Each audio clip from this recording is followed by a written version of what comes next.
since then, she's obviously been at the World Cup. Arguably, Earps is number 2. Obviously, didn't see a minute of the World Cup, but that was to be expected. Earps was on absolutely flying form, and she, it would be weird for us to see her in that spot anyway. I'm assuming probably had quite a nice tournament with Earps challenging her. They're at the same level. They're sort of, playing for top 4 clubs. And then obviously off the back of that, what we see at the start of this season is Chiara Keating going goal, which is phenomenal to give a 19-year-old that kind of exposure very early on. But it did sort of pose a question, okay, well, is Roebuck injured? What's happened to her?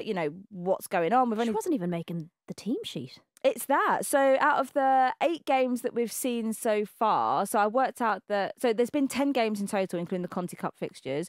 5 of them, Roebuck has been on the bench, and 5 of them she's been in the stand. So not even made the team sheet, with Gareth Taylor preferring Sandy McIver, who's now the new Scotland international, on the bench, with Keating starting all of the 9 games, bar 1 game, the Conti Cup fixture, I think, against Leicester, where Sandy McIver started. So Ellie Roebuck isn't even making Conti Cup fixtures. And it's a weird one, because we know from speaking with Carly Telford that Serena Wiegmann wants her goalkeepers playing. Absolutely. And, I read your article about Ellie Roebuck. Very good. Thank you, and didn't Emma Hayes say that she hadn't really put any consideration into starting Hannah Hampton?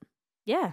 So how long until we don't see Hannah Hampton in the squad anymore? Like, where does that, because Hannah Hampton had kind of become the unofficial number 2, hadn't she? Mm-hmm. So it is interesting, and I just, it'll be interesting to see what happens in January, whether she stays. I can't imagine she'll stay. She's out of contract in the summer, and I'm assuming Man City would want some money for her. I think we might see, I think somebody asked us this last week about whether the January transfer window is a good time for goalkeeper movement, really. But I actually think we might see some goalkeeper movement. Well, I mean, she can't be happy. She absolutely cannot be happy going from number 1 at club, number 2 at country, to not 3rd choice keeper at club, and not even in the squad for country anymore within the space of 3 to 4 months. I mean, this goalkeeper, one of the hardest and probably most isolating roles in a team, because, once you're out kind of thing. It's not, it's not like you get subbed in during a game.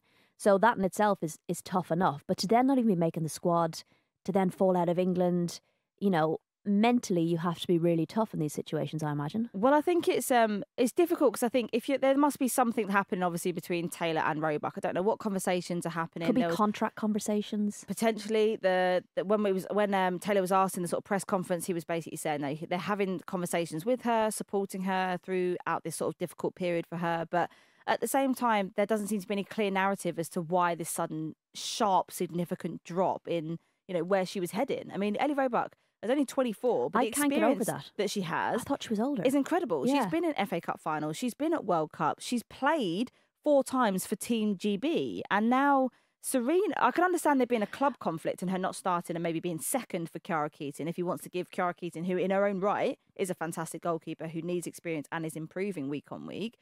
But at the same time, then that doesn't translate into her being dropped for England. Well, it does if she's not playing. Doesn't if you're the only narrative that Serena is given is that you're not playing, but then Hannah Hampton hasn't. True, but then when you think about it, with Hannah Hampton being the kind of the number 2 goalkeeper, it's almost like, could she be next, if you know what I mean? But rather I see than Hannah dropping Hampton both. has always been number 3 to Ellie Roebuck. Do you think so? Yeah, throughout the World Cup, I would have thought if something happened to Mary Earps, I would have gone Ellie Roebuck would be the natural number 2. Interesting, because I thought, I need to look it up, but I thought Hannah Hampton had played more fixtures than Ellie Roebuck since Wiegmann. Does that make sense? I'd love to look into that. I have to double check. How many has Ellie Roebuck actually played under Serena Wiegmann?